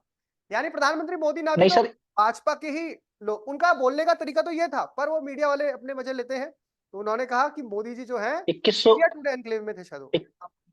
बोलिए 2147 तक सर 2147, मोदी जी प्रधानमंत्री। आपका जिंदा भी रहेंगे। 2147 आप इस टाइम तक 2047 इसलिए ये क्या चल रहा है, 2024 चल रहा है, 2024 चल रहा है, 2047 भारत अपनी आजादी के 100 साल मना रहा होगा, तब तक वो विकसित भारत देखना चाहता है। 2147 से बेटे तब तक तो पता नहीं जी, पूछते पास हम भी पता नहीं कहां, वो तो पता नहीं कौन सा जमाना रहेगा। खैर, लॉर्ड माउंटबेटन कौन थे? गवर्नर जनरल, वाइसराय लास्ट थे, फिर बाद में गवर्नर जनरल। अब दूसरी बात, लॉर्ड माउंटबेटन के बाद आपको पता है ना, भारतीय मूल के पहले और अंतिम कौन बने? सी मतलब चक्रवर्ती, ठीक है? आयुष क्यों हंसा? सी मतलब चक्रवर्ती, ठीक है? ये व्हाट्सएप लैंग्वेज नहीं है। चक्रवर्ती राज गोपालाचारी, सी मतलब चक्रवर्ती राजगोपालाचारी, ठीक है? तो ये ध्यान रखना है, लॉर्ड माउंटबेटन और चक्रवर्ती राजगोपालाचारी, ये दो हमारे क्या रहे? Governor general. अच्छा एक बात देखिए, प्रधानमंत्री तो लगातार चल रहे हैं और उनके हेड कौन है? Governor general. बल्कि नेहरू जी को भी शपथ किसने दिलाई थी? As a prime minister. अब आगे देखिए, इस वक्त तक प्रेसिडेंट का कोई नाम ही नहीं लिया मैंने, भारत में राष्ट्रपति कोई नहीं है। अब ये बड़ी दिलचस्प बात है, 1947 से लेकर और 1950 तक भारत में कोई राष्ट्रपति नहीं है। अब आपने कभी सोचा इस बारे में? और आप लोग राष्ट्रपति का काम कौन कर रहा है? राष्ट्रपति का काम कर रहा है उस टाइम गवर्नर जनरल। यानी जो गवर्नर जनरल है वही आगे राष्ट्रपति बनेगा, और जो राष्ट्रपति है वो पहले गवर्नर जनरल था। यानी गंगाधर ही शक्तिमान है, शक्तिमान ही गंगाधर है। क्या मतलब? ये गवर्नर जनरल जो पोस्ट है, ये पोस्ट अब समाप्त होगी। मैंने कहा आपको 47 से 48 तक ये रहे, 1948 से और 1950 तक ये रहेंगे सी राजगोपालाचारी, भारत के गवर्नर जनरल। अच्छा, नेहरू जी की दिली इच्छा थी कि राजगोपालाचारी को बनाया जाए अब भारत का राष्ट्रपति, नहीं, लेकिन संविधान सभा के अध्यक्ष कौन थे? राजेंद्र प्रसाद। उनके पक्ष में बहुत लोग थे कांग्रेस के, और उन्होंने कहा संविधान बनने का काम तो हो गया पूरा। 1950 में हम आ गए थे, 1950 में आपको पता है 24 जनवरी को अंतिम बैठक हुई थी, 24 जनवरी 1950 को अंतिम बैठक हुई, उसी दिन ये डिसाइड हो गया, संविधान बन गया। अब राजेंद्र प्रसाद का वाला काम तो पूरा हो गया, संविधान सभा के अध्यक्ष का रूप में अब क्या काम करना, अब तो खत्म हो गया संविधान का काम, आपको बना दिया जाएगा भारत का यानी इन्हें निर्वाचित कर लिया गया। और जैसे ही ये हुआ तो केवल 25 तारीख तक ये रहे राजगोपालाचारी। जैसी 26 तारीख आई, 26 जनवरी 1950, भारत गणतंत्र हुआ और भारत के पहले राष्ट्रपति बन गए डॉक्टर राजेंद्र प्रसाद। तो भले ही हमारे यहां प्रधानमंत्री 1947 से है, राष्ट्रपति का पद जो शुरू हो रहा है कब से हो रहा है? 1950। और उससे पहले 3 साल राष्ट्रपति के रूप में भूमिका किसने निभाई है? Governor general. तो आप देखिए, जिस पद पर कभी माउंटबेटन बैठते थे उस पद पर सी राजगोपालाचारी बैठे, उस पद पर ही राजेंद्र प्रसाद से लेके आपके जितने भी राष्ट्रपति हुए, वहीं से कलाम साहब होते हुए, आपकी प्रतिभा पाटिल होते हुए, प्रणब मुखर्जी होते हुए, रामनाथ कोविंद होते हुए, द्रौपदी मुर्मू। आज जिस कुर्सी पे द्रौपदी मुर्मू बैठती है वो वही कुर्सी है जिसमें कभी माउंटबेटन बैठते थे। तो आप समझ गए ना कि ये व्यवस्था कहां से चली आ रही है। कुर्सी का मतलब होता है पद, ठीक है? तो याद रखिएगा, कहने की वो कुर्सी वो पुरानी चल रही है, कुर्सी का मतलब है पद। आ गई बात क्लियर समझ में? यहां तक सबको आज क्लियर हो गया राष्ट्रपति और प्रधानमंत्री कहां से क्या व्यवस्था चली और कैसे हुआ? ये जितना भी मैंने आपको कंटेंट दिया ये किताब ये नहीं है, ये तो सर आपको ये मैंने एक्स्ट्रा समझाया है।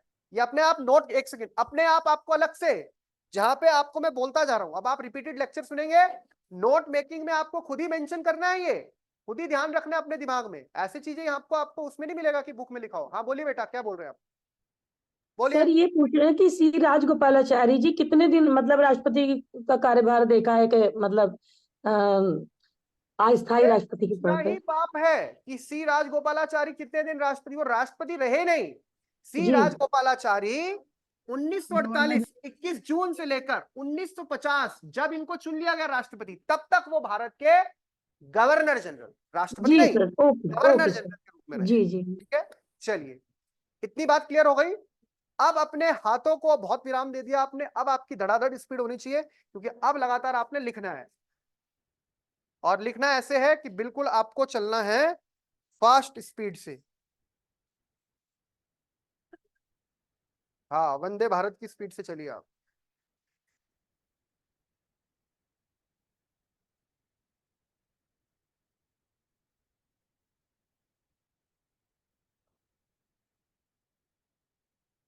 लिखिए स्टार पॉइंट। स्वच्छ भारत का इरादा है कहां से आ गया? लिखिए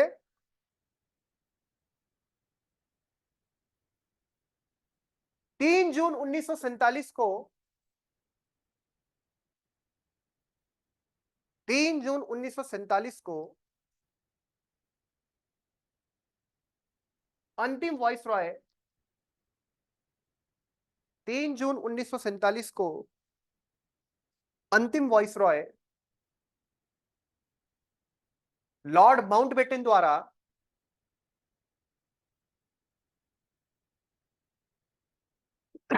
3 जून 1947 को अंतिम वॉइस रॉय लॉर्ड माउंटबेटन द्वारा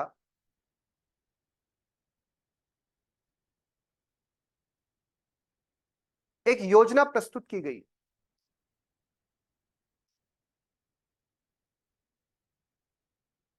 एक योजना प्रस्तुत की गई जिसके तहत यह स्पष्ट हो गया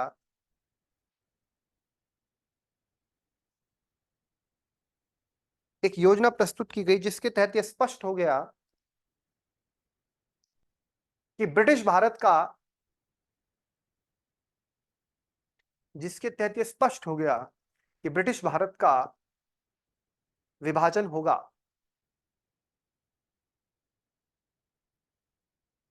ब्रिटिश भारत का विभाजन होगा, अर्थात अर्थात ब्रिटिश भारत से, अर्थात ब्रिटिश भारत से भारत अधिराज्य, अंडरलाइन कर देंगे, ब्रिटिश भारत से भारत अधिराज्य एवं पाकिस्तान अधिराज्य,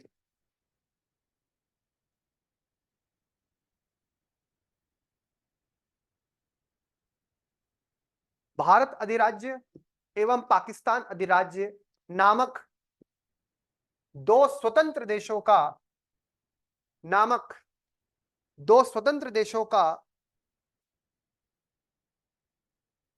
गठन होगा एवं ब्रिटिश सरकार का गठन होगा एवं ब्रिटिश सरकार उनको सत्ता सौंप देगी एवं ब्रिटिश सरकार उनको सत्ता सौंप देगी।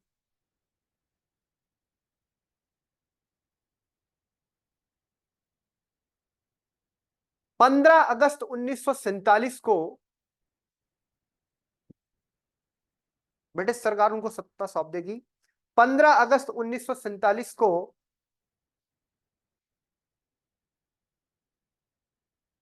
यह दो स्वतंत्र अधिराज्य अस्तित्व में आ जाएंगे। 15 अगस्त 1947 को यह दो स्वतंत्र अधिराज्य अस्तित्व में आ जाएंगे, अर्थात ब्रिटिश भारत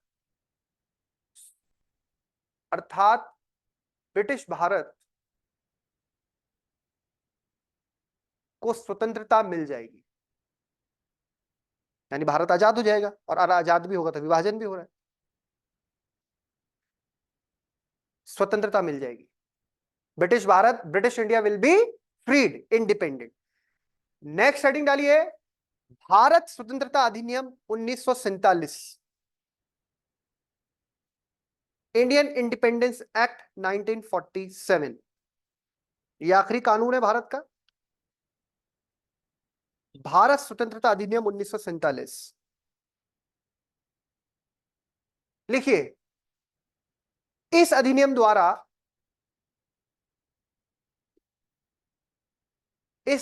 द्वारा माउंटबेटन योजना को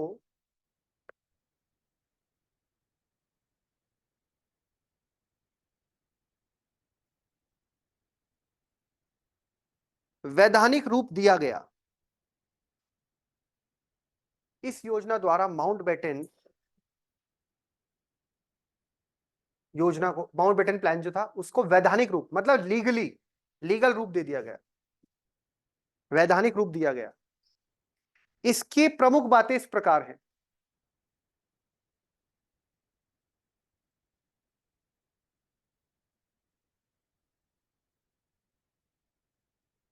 प्रमुख बातें क्या है? पहला पॉइंट तो वही है जो आपने ऊपर लिख दिया है माउंटबेटन प्लान में, उसे लिख दो सेम एज अबव। पहला पॉइंट तो वही है, क्या लिखोगे? उपयुक्त कथन जो माउंटबेटन प्लान में लिखा है उसको दोबारा लिखने की कोई आवश्यकता नहीं है ना। क्या होगा कि भारत का सर विभाजन उपरोक्त होगा। कथन कहेंगे सर, उपरोक्त कथन। जो है उपरोक्त कथन, वो वाला ऊपर वाला उसको लिख दो सेम एज अबव। इंग्लिश में लिख देंगे सेम एज अबव। जैसे लिखते हैं ना, फॉर्म भरते हैं तो एड्रेस, अगर आपका परमानेंट एड्रेस और जो आपका वो होता है स्थायी पता और एक होता है आपका वर्तमान पता, अगर दोनों एक है तो लिख देना सेम एज अबव। हो गया। दूसरा, उसी में आगे लिखो सत्ता का उत्तरदायित्व। दूसरा पॉइंट, पहला पॉइंट सेम है, दूसरा पॉइंट सत्ता का उत्तरदायित्व दोनों अधिराज्यों की संविधान सभा को सौंपा जाएगा। कि दोनों अधिराज्य, भारत पाकिस्तान अलग अलग अधिराज्य हैं, दोनों की अपनी संविधान सभा बन गई हमारी, तो संविधान सभा को सौंपा जाएगा। यानी सत्ता हमारी संविधान सभा को आ जाएगी। संविधान सभा ही सरकार है, वही संसद है, वही संविधान सभा है। नेक्स्ट लिख दिया, सत्ता का उत्तरदायित्व दोनों अधिराज्यों की संविधान सभा को सौंपा जाएगा, लिख दिया। नेक्स्ट पॉइंट, प्रत्येक अधिराज्य में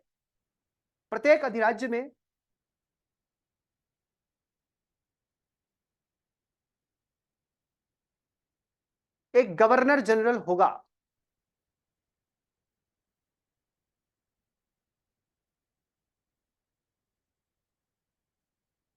नेक्स्ट, नए संविधान के निर्माण होने तक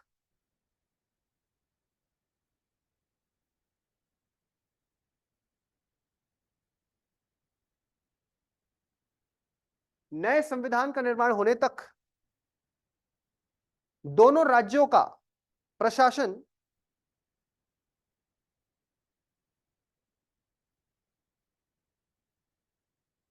दोनों राज्यों का, राज्य मतलब भारत और पाकिस्तान, आपको पता है ना अंतरराष्ट्रीय राजनीति में राज्य शब्द का प्रयोग करते हैं। दोनों राज्यों का प्रशासन भारत शासन अधिनियम,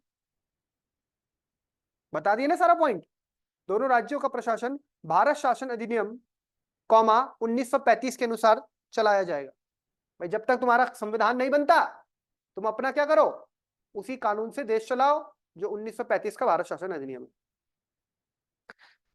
नए संविधान का निर्माण होने तक दोनों राज्यों का प्रशासन भारत शासन अधिनियम 1935 के अनुसार चलाया जाएगा। ठीक है, नेक्स्ट पॉइंट, देसी रियासतों पर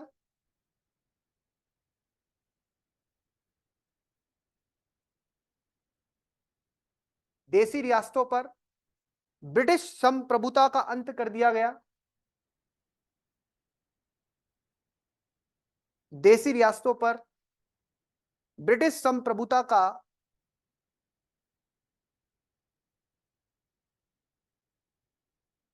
अंत कर दिया गया। उनको भारत या पाकिस्तान, उनको भारत या पाकिस्तान किसी भी अधिराज्य में, उनको भारत व पाकिस्तान किसी भी अधिराज्य में सम्मिलित होने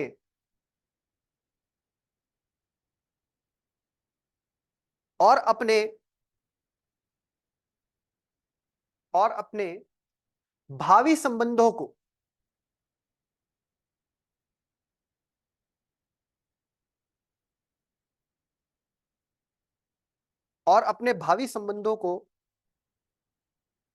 निश्चित करने की स्वतंत्रता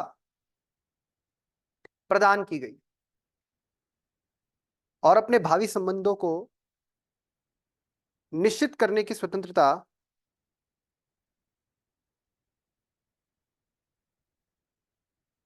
प्रदान की गई। आ गई बात समझ में? यानी कि अब देसी रियासतों के पास क्या अधिकार है, वो भारत में शामिल हो जाए, पाकिस्तान में शामिल हो जाए, स्वतंत्र भी रह सकती हैं, और उनके संबंध क्या होंगे भारत के साथ, पाकिस्तान के साथ, अन्य राज्यों के साथ, वो खुद ही डिसाइड करें। और ऐसा होता, अजीब सा नहीं होता भारत हमारा? सर एक चीज पूछना चाह रहे हैं। हाँ बोलिए सर कल के दैनिक जागरण में यहाँ पे दिया तो हमारे विभाग में सर मतलब आदेश आ गया, कल ही लेटर इश्यू हुआ कि कार्यालय से, सभी कार्यालय, सरकारी कार्यालय से, वो प्राइवेट का तो नहीं कह पाएंगे, नेताओं की तस्वीरें जो लगी हैं उनको हटा लिया जाए, खुले शब्दों में प्रधानमंत्री मोदी और योगी की। सर ऐसा चुनाव आयोग ने की तरफ से हुआ होगा तभी विभाग ने जारी किया। सर थोड़ा सा ऐसा क्यों, सर थोड़ा पूछना चाहिए। ऐसा इसलिए क्योंकि मॉरल कोड ऑफ कंडक्ट लागू हो चुका है देश में। आपको पता है जी, चुनाव 14 तारीख से लागू, आयोग जी हाँ लागू हो गया जैसे जी। ही चुनाव आयोग ने घोषणा की है चुनावों की, मुख्य चुनाव आयुक्त ने, राजीव साहब ने, तो देश में चुनाव जो है मॉरल कोड ऑफ कंडक्ट जिसे आप बोलते हैं चुनाव आचार संहिता लागू हो गई है। इस दौरान चुनाव निष्पक्ष हो, क्योंकि आप समझते हैं जो लोग सत्ता में हैं, जैसे आप बोल रहे हैं उत्तर सर प्रदेश सचिव भी हटा दिए गए 6 राज्यों के जी, हाँ, सचिव भी हटाए गए। उत्तर प्रदेश में जो राज्य, जो आपके मुख्यमंत्री है योगी आदित्यनाथ, अभी जो भी लोग केंद्र में हो चाहे राज्य में हो, जो पावर में है, वो सारी पावर उनकी इस टाइम किसके हाथ में चली गई है? निर्वाचन आयोग के हाथ में चली गई है। क्योंकि होता यह है कि जो लोग पॉलिटिकल पावर में हैं उनके पास सारी सुविधाएं रहती हैं। अभी आपने कुछ समय पहले देखा होगा अखबारों में बड़े बड़े विज्ञापन देखे थे। हमने उत्तराखंड के अखबारों में पंजाब के मुख्यमंत्री भगवंत सिंह मान का विज्ञापन देखा। कई बार पूरा अखबार छपा रहता था, पूरा भरा रहता था कि अरविंद केजरीवाल का, आम आदमी पार्टी का, कांग्रेस का। देखा होगा आपने अभी चुनाव जी सर कि जैसे उन्होंने ही क्या कार्य किए। जी जी हाँ, एक सेकंड में अपनी बात पूरी करूं। जैसे ही मॉरल कोड ऑफ कंडक्ट जारी हुआ, उससे पहले तक आपने जितने भी विज्ञापन देखे होंगे उसमें नीचे लिखा रहता था सूचना एवं प्रसारण मंत्रालय। यानी सरकार अपने पैसों से, अपना पैसा मतलब जनता का पैसा, सरकारी पैसे से अपना प्रचार प्रसार करती है, कर रही थी लगातार। हर विभाग को बड़े बड़े होर्डिंग, बड़े बड़े बैनर। अब जैसे ही चुनाव आचार संहिता लगी, अब इसमें क्या होता है, सरकार अपना प्रचार सरकारी पैसे से नहीं कर सकती, वरना इससे होगा क्या, जो विपक्ष में उसको तो वो मौका मिलेगा नहीं। सरकार तो पावर में है, वो तो अपने संसाधनों का ऐसे प्रयोग करेगी। तो हमें बनाना है लेवल, मतलब जो आपका फील्ड है वो बिल्कुल सेम लेवल हो, सबके लिए बराबर हो, चाहे अपोजिशन हो प्रेपोजिशन। तो इसका मतलब ये होता है कि इस टाइम हम ये नहीं देखेंगे कि भाई भाजपा सत्ता में है, कांग्रेस अपोजिशन में है, भाई दोनों पार्टीज को और सारे दलों को बराबर मौका मिलना चाहिए। अब सरकारी धन का प्रयोग, क्योंकि जो सत्ता में सरकारी धन का प्रयोग उसको आज इजाजत होती है, तो इस टाइम उस पर रोक लगा दी जाती है। अब ये नहीं कि आपका प्रचार प्रसार नहीं होगा, प्रचार प्रसार होगा, करेंगी पार्टियां, लेकिन वो अपने पैसों से, जो पार्टी फंड होता है। भाई बीजेपी का अपना पार्टी फंड है, अभी देखा ना आपने जो एसबीआई ने वो कितना सारा पैसा है, बीजेपी का है, कांग्रेस का है, हर पार्टी अपने प्रचार से, आप अपने पैसे से आप अपना प्रचार कीजिए। तो सरकार का जो पूरा का पूरा कंट्रोल है इस टाइम, खासकर प्रशासन का जो पूरा कंट्रोल है, वो सब इस टाइम किसके हाथ में आ जाएगा? चुनाव आयोग के। इस टाइम सीमा जी आप भी सरकार की जो है नौकरशाही, और जिसमें सरकार का पार्ट नहीं है आप, इस टाइम आप इस वक्त डायरेक्ट कंट्रोल में, इस टाइम आपको देखो छुट्टी बहुत मुश्किल होगी।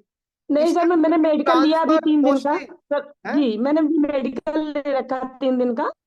वो आप सही करें, लेकिन सर प्रश्न मेरा ये है, आज तक ऐसा आदेश कभी नहीं आया कि कार्यालय से नेताओं की फोटो उठे जाए। फर्स्ट टाइम ऐसा आदेश आया, इसलिए मैंने आपसे पूछा, नहीं ये पूछते नहीं अच्छी आप। बात ये है, ये ऐसा इसलिए आया क्योंकि इसमें आरोप लगते हैं सरकार पे, वर्तमान सरकार पे आरोप लगते हैं ना कि चुनाव आयोग इनके कहने पर काम कर रहा है। मैंने कल एक वीडियो भेजी भी थी आपको, जो चीफ इलेक्शन कमिश्नर बोल रहे हैं हम कितनी मुश्किल से काम कराते हैं, क्योंकि ये सवाल उठा रहा है विपक्ष, 7 चरणों में आप चुनाव करा रहे हैं। चुनाव आपका शुरू हो जाएगा अप्रैल में, 19 अप्रैल, और 1 जी जून सर, तक चुनाव 7 चलेगा। चरणों इस में। वजह से यूपीएससी का पेपर भी आगे बढ़ा दिया। अब सारी फोर्स इधर से सर उधर, एक मेरा भी क्वेश्चन। यूपीएससी का पेपर आगे बढ़ गया नहीं बढ़ गया? एक सेकंड, मैंने इनके पहले जवाब, तो ये ऐसा इसलिए क्योंकि देखो सरकारी कार्यालय में आपने देखा होगा गांधी जी की फोटो रहती है लगी हुई, और एक तरफ राष्ट्रपति की, और एक तरफ राष्ट्रपति तो वैसे न्यूट्रल माना जाता है, पर प्रधानमंत्री किसी पॉलिटिकल पार्टी का होता है, चीफ मिनिस्टर किसी पॉलिटिकल पार्टी का होता है। तो कोई उस वजह से इन्फ्लुएंस ना हो, प्रभावित ना हो, सरकारी कार्यालय, सरकारी महकमे, प्रशासन बिल्कुल न्यूट्रल रहे, तभी तो इस टाइम डीएम, एसडीएम, जितने भी आपके कलेक्टर हैं, सब मुख्य सचिव, सब किसके अंडर है? निर्वाचन आयोग के। छुट्टी मुश्किल है, ट्रांसफर मुश्किल है, उनके ऊपर इतना भयंकर रिस्पॉन्सिबिलिटी रहती है। इस टाइम कोई गड़बड़ी नहीं होनी चाहिए, सारी कमान, सारी पावर इस टाइम किसके हाथ में? Election commission of India. Election commission, अब मैं चीफ मिनिस्टर हूं तो मैं देहरादून में अपने मनपसंद का डीएम रखूंगा, हरिद्वार में अपने मनपसंद का रखूंगा, और अपने दूसरे जिले में अपने मनपसंद का। इलेक्शन कमीशन को गड़बड़ लगता है? अभी देखो इलेक्शन कमीशन ने क्या किया, पश्चिम बंगाल के उन सचिव को हटा दिया, वो ममता बनर्जी के खास थे, तुरंत ममता बनर्जी बवाल मचा रही, ये भाजपा के कहने पे कर रहे हैं। लेकिन इलेक्शन कमीशन का काम है तालमेल ना बैठे, क्योंकि हो सकता है ना, देखो सारे पीठासीन अधिकारी कौन बनते हैं? यही तो बनते हैं, डीएम, एसडीएम, अपने अपने क्षेत्रों पे। तो कहीं गड़बड़ी ना हो जाए, किसी प्रकार से चुनावों को प्रभावित ना कर दे, वोटर्स को ना लुभा दे, तो उनको बिल्कुल न्यूट्रल, और कहीं से भी ऐसी केस आती है उनकी नौकरी खतरे पे आ जाती है, नौकरी भी जा सकती है। तो इसीलिए निष्पक्ष तरीके से चुनाव हो, किसी प्रकार से चुनावों में कोई इन्फ्लुएंस ना कर पाए कोई बाहर का कोई पॉलिटिकल पार्टी, इसीलिए ये सारी कवायद चल रही है, ताकि चुनाव शांतिपूर्वक तरीके से निपट जाए। वरना बहुत से ऐसे लोग हैं जो चुनावों को प्रभावित करने का प्रयास करते हैं, और इसीलिए आप देखिए 7 चरणों में भी चुनाव हो। तो सब कुछ किस लिए है? निष्पक्ष चुनाव कराना। ये भारत के लिए एक बहुत बड़ा चैलेंज है। मैंने कहा था इस साल बहुत सारे देशों में चुनाव है, रूस में चुनाव हो गए, वहां फिर से पुतिन आ गए, आपको पता होगा। पाकिस्तान में चुनाव हो चुके हैं, शहबाज शरीफ प्रधानमंत्री बन गए हैं। बांग्लादेश में चुनाव हो चुके हैं, शेख हसीना। अब हमारे यहाँ चुनाव है, और साल आखिर आखिर तक अमेरिका में भी चुनाव, और अमेरिका में भी बवाल होने वाला है इस बार। फिर ट्रंप ने कहा अगर मैं राष्ट्रपति नहीं बना तो खून खराबा हो जाएगा, फिर वही वाली बात हो रही है वहां पे भी। तो ये चुनाव कराना ही अपने आप में बहुत बड़ा सिरदर्द हुआ। इस साल चुनाव ही चुनाव है पूरे देश भर में, दुनिया भर में। तो ये भी आपको दूसरा जो प्रश्न पूछ रही है, उनका क्या प्रश्न है? दूसरी बेटी। सर मेरा हाँ मेरा क्वेश्चन ये है कि सर बोलिए, आपको नहीं लगता कि जो चुनाव है वो बैलेट पेपर एक पे मिनट होना आवाज चाहिए? सुनने तो, इनकी आवाज हल्की हो रही है, बोलिए। मेरा क्वेश्चन सर ये है कि आपको नहीं लगता कि जो चुनाव होने वाले हैं वो बैलेट पेपर पे होना चाहिए? क्या बोल रहे हैं? ये तो ई एक चुनाव सेकंड होना सर। होने वाला है, वो काहे में होना चाहिए? Sir ballot am I paper पे। audible now? हाँ हाँ, अब जी ऑडिबल है, बोलिए सर, मेरा बोलिए बोलिए। क्वेश्चन ये है कि जो चुनाव है, जैसे आपने देखा होगा न्यूज में इतने टाइम से चल रहा है कि ईवीएम मशीन जो है थोड़ा फेवर में नहीं है, कि उससे निष्पक्ष चुनाव नहीं होता है, बैलेट पेपर पे कराओ। तो इस बार जो चुनाव है ईवीएम से ही होंगे या बैलेट पेपर पे होगा, कैसे हो रहा है मतलब? ठीक है, तो ईवीएम के ऊपर आपका जो प्रश्न आया है, ये चीफ इलेक्शन कमिश्नर के भी सामने आया है। अब सर लेकिन हाँ मैं थोड़ा मतलब इस चीज में मेरा है कि अगर जैसे मान लो इतने टाइम से आपने जो अभी अभी बोला था कि जो चंडीगढ़ में भी चुनाव हुए हैं उसमें वो हाँ, कितना बड़ा मामला बन गया था, तो ये तो बहुत बड़ा मुद्दा है ना, क्योंकि हम लोग क्यों वोट दें फिर, अगर ऐसा ही है कि अगर चुनाव निष्पक्ष नहीं होते हैं तो फिर ये बैलेट पेपर पे क्यों नहीं होता। हाँ, ये आपकी बात सही है, लेकिन इसके ऊपर चीफ इलेक्शन कमिश्नर ने अपनी बात रखी है। क्या बात रखी है सर। मैं वही आपके लिए ढूंढ रहा हूँ, जी जी बताइए सर। क्योंकि ये चीफ इलेक्शन कमिश्नर जो है वो उन्होंने इसको बात रखी है।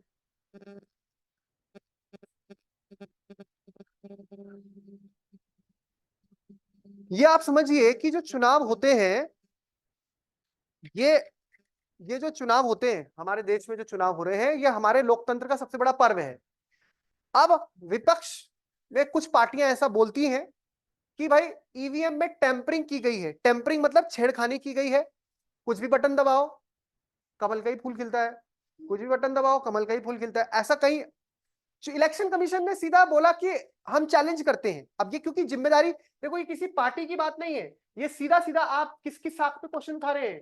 Election commission of India, Bharat निर्वाचन आयोग, जो कि एक संवैधानिक संस्था है। भारत निर्वाचन आयोग किसी पार्टी का नहीं है, ये संवैधानिक संस्था है। और मैंने आपको बताया भी, इस देश में 97 करोड़ लोगों को वोट करवाना, that is a biggest challenge you can say. तो यहां पर एक बड़ी चीज ये है कि भाई इलेक्शन बैलेट पेपर से कराओ ना कराओ, पहले बैलेट पेपर से ही होते थे, और अभी हमारे पड़ोसी मुल्क में बैलेट पेपर से ही चुनाव हुए। इमरान खान जेल में है। इमरान खान कह रहे हैं अगर ये चुनाव ईवीएम से हुए होते तो इतनी बड़ी धांधली ना हुई होती, मेरी पार्टी जीतती। भारत में अगर कांग्रेस ना, अब भगवान जाने क्या होगा, कांग्रेस हारेगी तो पहले से बोल रहा हूं मैं, आज ही बोल दे रहा हूं मैं, क्या तारीख है आज, तो फिर से वो ईवीएम पे क्वेश्चन उठाएगी। मैं आज ही बोल दे रहा हूं 20 मार्च 2024 को। तो वो बोलेगी कि ये ईवीएम से चुनाव हुए। अब तो इसका मतलब क्या है, पाकिस्तान में अलग बोला जा रहा है, वहां पे बोल रहे धांधली हुई है, और इमरान खान जो है, और वहां पे तो आपको पता है फौज सारा डिसाइड करती है। इमरान खान को जेल में डाल रखा है, और वहां बैलेट पेपर से चुनाव हुए। बैलेट पेपर में क्या होता है, ईवीएम में देखो अगर गड़बड़ी होनी होगी तो ये भूल जाओ कि ईवीएम में होनी है, और ईवीएम का तो हमें अभी ऐसे साक्ष्य नहीं है। लेकिन बैलेट पेपर तो सीधा सीधा उठा लिया जाता है, उसमें तो पर्चा डाला है और पर्चे का डब्बा ही गायब कर दिया, पर्चे का सर वही पहले तो बक्से और लेके ज्यादा, भाग जाते थे, पहले बक्से लेके भाग जाते थे, जो वो तो बॉक्स और होता ज्यादा था वही सिरदर्द लेके वाला भाग काम है। जाते थे। बक्से बिहार में तो वो बंदूक बंदूक लेके आते हैं और गायब कर देते हैं। तो कहने का मतलब है अगर गड़बड़ होता है, अब हमें हमें तो नहीं पता, और हम बोल भी कैसे सकते हैं संवैधानिक संस्था के लिए, बिना प्रूफ के तो किसी के ऊपर कोई आरोप लगाया भी नहीं जा सकता। और इलेक्शन कमीशन के ऊपर ये जिम्मेदारी है कि वो स्पष्ट भाई सभी लोग संतुष्ट रहे। तो इलेक्शन कमीशन ने बोला है कि अगर ऐसी बात होती तो विपक्षी पार्टियां भी तो जीत रही हैं, ऐसा नहीं है। अभी आप देखिए कितने राज्यों में, अभी कर्नाटक में विपक्ष आया, पंजाब में आम आदमी पार्टी आई, बंगाल में बीजेपी ने इतना जोर लगा दिया, मजाल है वो ममता बनर्जी की सरकार हिला के दिखा दे, ममता बनर्जी जीतती है। और जबकि कितनी प्रचार किया उन्होंने, कितना बंगाल में पूरी ताकत लगा दी, पर बंगाल में आई दीदी। तो अगर वो गड़बड़ करना चाहे तो दीदी आ ही ना पाए। तो अब ये बोलना एकदम से कि वो गलत है सही है, इस बारे में मैं कुछ नहीं बोल सकता। इलेक्शन कमीशन ने, और वो वीडियो मिला आपको, election commission chief election commissioner ने क्या बोला था उन्होंने, कि हमारी इसमें कोई मतलब खता, वफा खुद से नहीं होती और दूसरे की खता निकालते हैं। वफा मतलब खुद इलेक्शन नहीं जीत पा रहे हैं और फिर नाम डाल दिया है ईवीएम के ऊपर। अब जहां जीत रहे हैं वहां ये नहीं बोलते कि हाँ ईवीएम से गड़बड़ी हुई, मतलब कहीं जीत गए तो क्या वो भी गड़बड़ी से जीत गए? तो कहने का मतलब है ईवीएम अपना काम कर रही है, इलेक्शन कमीशन ने बोला इसे हैक करके दिखाओ, टेम्पर इतना चैलेंज किया, कोई इसे कर नहीं पाया। तो ये तो होता ही है लोकतंत्र में, यहां तो छोड़ो, अमेरिका अपने आप में बड़ा वो बनता है बादशाह, उसके यहाँ पे भी ऐसी है। लोकतंत्र में क्या हुआ, ट्रंप वालों ने, अब ट्रंप वाले तो बोल रहे हैं खून खराबा हो जाएगा, कम से कम हमारे यहाँ ऐसा तो नहीं होता। वो तो इतना बड़ा लोकतंत्र अमेरिका दावा बोलता है खून खराब। और वहां देखो हमें इतनी खुशी है कि हमारे चुनाव होते तो हैं, वहां मैं देख रहा हूं, मैं बचपन से देख रहा हूं रूस के राष्ट्रपति कौन, व्लादिमीर पुतिन। फिर मैं और बड़ा हुआ तो भी राष्ट्रपति कौन, व्लादिमीर पुतिन। अब मैं और बड़ा हो गया तो भी राष्ट्रपति कौन, व्लादिमीर पुतिन। अब मुझे लग रहा है 2036 तक वही रहेंगे। वो अटल बिहारी वाजपेयी के साथ उनकी तस्वीरें हैं, वो हाथ मिलाते थे उनके साथ। मनमोहन सिंह साहब का 10 साल का कार्यकाल निकल गया, वही व्लादिमीर पुतिन। मोदी जी का 10 साल का कार्यकाल निकल गया, फिर वही व्लादिमीर पुतिन। अरे भाई ये व्लादिमीर पुतिन, वहां विपक्ष का कोई। चीन में देखो शी जिनपिंग 2013 से सत्ता में आए और 23 और ये 11 साल हो गए उनको भी, और शी जिनपिंग हटने नहीं वाले। तो चुनाव वहां भी हो रहे हैं, वो लोकतंत्री नहीं ढंग से। चुनाव पाकिस्तान में भी हो रहे हैं, वो लोकतंत्री नहीं ढंग से। तो ये कहना अब ऐसा इसलिए हमें कभी कभार ऐसा लगता है ना, ये वाली बातें क्यों उठती है, क्योंकि एक ही पार्टी को लगातार देखो तो इंसान थोड़ा खिंच भी जाता है ना। अब एक ही टेस्ट, एक ही सब्जी रोज रोज। अब 2014 में यही पार्टी आई, 2019 में यही पार्टी आई, अब पता लगा 2024 में भी आ गई, तो फिर उठेंगी ये बातें। पर ऐसा कॉमन है, ऐसा नहीं है। 1951-52 के चुनाव में कांग्रेस जीती, 1957 में भी कांग्रेस जीती, 1962 में भी कांग्रेस जीती, 1967 में भी कांग्रेस जीती, 1971 में भी कांग्रेस जीती। तो वो भी तो 5 बार लगातार जीते ही हैं। क्या पता ये भी 5 बार लगातार जीतना चाह रहे हैं, मैं भी। अब भगवान जाने क्या स्थिति होती है। तो ये कोई ये नहीं है कि उस टाइम गड़बड़ हुआ, उस टाइम ऐसा हुआ, क्या हुआ। सब भगवान के भरोसे है और सब लोकतंत्र के भरोसे। तो आप अपनी बात समझ गए कि क्या है। किसी के ऊपर एकदम से हम आरोप नहीं लगा सकते, खासकर मैं तो एक टीचर हूं, तो टीचर तो न्यूट्रल है। मैं न किसी पार्टी के साथ न किसी पक्ष जी के साथ, सर। मैं हूं जी ईसीआई जी। के साथ। और ईसीआई ने बोला है चुनाव एकदम स्पष्ट है, अपने मत का प्रयोग करें। मैं वीडियो भेजूंगा भी आपको। अच्छा, आप जो नाइल बच्चे नहीं है, वो ग्रुप में नहीं है, वही नंबर नोट कर लेना, पता लगा नोट्स वगैरह आप लोगों को कैसे मिलेंगे। बेटा इसमें मुझे अपना नाम सहित व्हाट्सएप कीजिएगा, ये मेरा नंबर है ना। अपना नाम लिखिएगा और व्हाट्सएप कीजिएगा, सर हमें ग्रुप में ऐड कर दीजिएगा। तो फिर उसमें आपको ऐड कर दिया जाएगा, फिर आपको जो भी वीडियो वगैरह भेजा जाता है कंटेंट, वो मिल जाएगा। चलो आगे लिखिए फटाफट से, कहां तक पहुंच गए थे आप। हाँ, अब लिखिए महत्वपूर्ण इंपॉर्टेंट पॉइंट्स, महत्वपूर्ण तथ्य।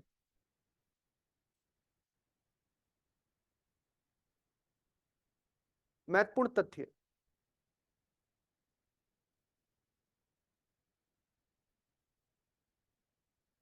लिखिए। पहला पॉइंट,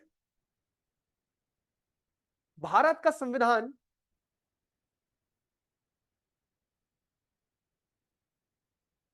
भारत का संविधान 2 वर्ष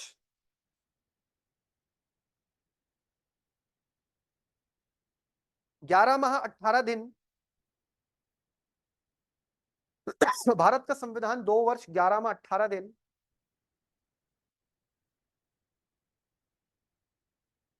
ये पूरा टाइम पीरियड है हमारा, लगभग इसे 3 साल भी बोल सकते हैं। भारत का संविधान 2 वर्ष 11 माह 18 दिन की अवधि में बनकर तैयार हुआ, जो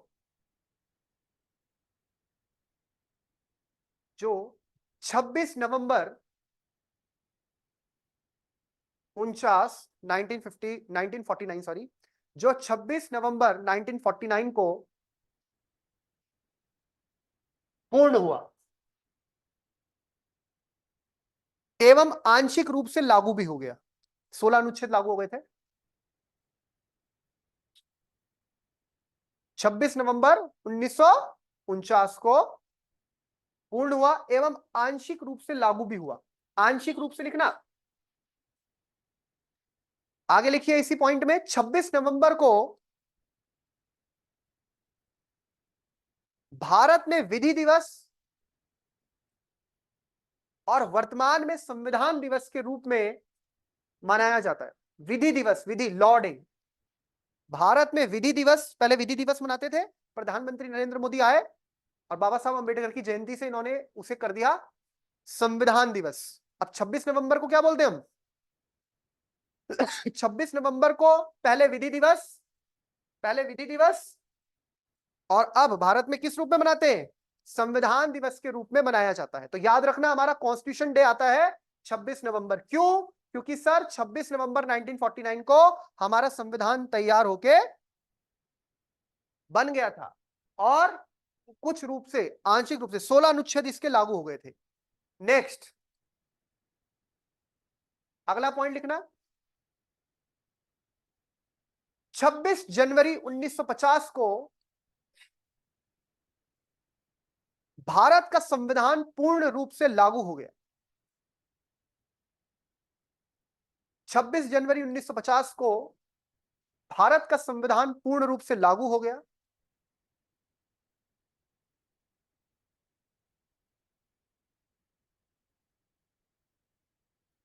कॉमा, डॉक्टर राजेंद्र प्रसाद भारत के राष्ट्रपति के रूप में,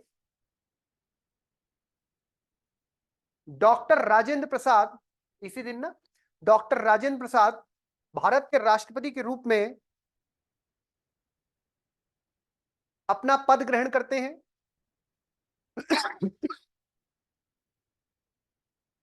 डॉक्टर राजेंद्र प्रसाद भारत के राष्ट्रपति के रूप में अपना पद ग्रहण करते हैं एवं भारत अधिराज्य से गणराज्य, ये बहुत इंपॉर्टेंट बात है, अभी तक क्या था भारत अधिराज्य, अब क्या बन गया भारत गणराज्य, एवं भारत अधिराज्य से गणराज्य बन जाता है। पता है ना गणराज्य क्या होता है? ऐसा देश जिसका हेड ऑफ द स्टेट उसी देश का कोई नागरिक हो, जनता से। भारत अधिराज्य से गणराज्य बन जाता है। नेक्स्ट पॉइंट, अगला पॉइंट लिखना, 18 जुलाई 1947 को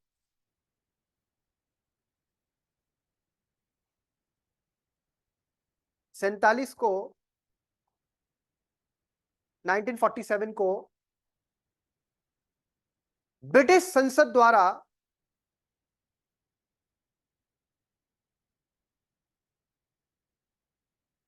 भारत स्वतंत्रता अधिनियम पारित किया गया।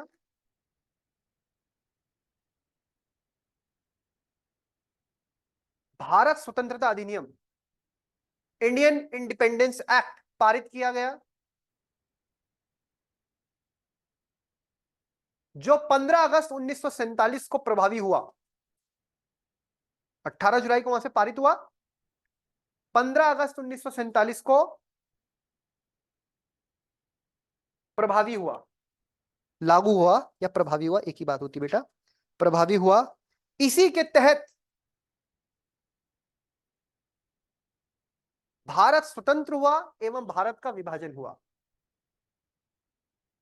इसी के तहत भारत स्वतंत्र भी हो गया और दूसरा क्या हो गया, भारत का विभाजन भी हो गया, एवं भारत का विभाजन हुआ।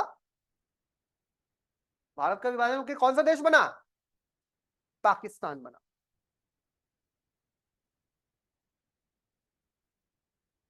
भारत का विभाजन हुआ और भारत, ठीक है, और एक नया देश बना पाकिस्तान। बाकी ये पॉइंट तो आपने, जो मैं आपको अलग से बातें बताता रहता हूं तो वहां पे आप अलग से लिख दिया करो, इंफॉर्मेशन, इंपॉर्टेंट इंफॉर्मेशन, उसको जैसे जैसे मैं पढ़ाता रहता हूं उसको अलग से नोट करते रहा करो, क्योंकि हर चीज लिख पाना, हर चीज समेट पाना मुश्किल हो जाता है।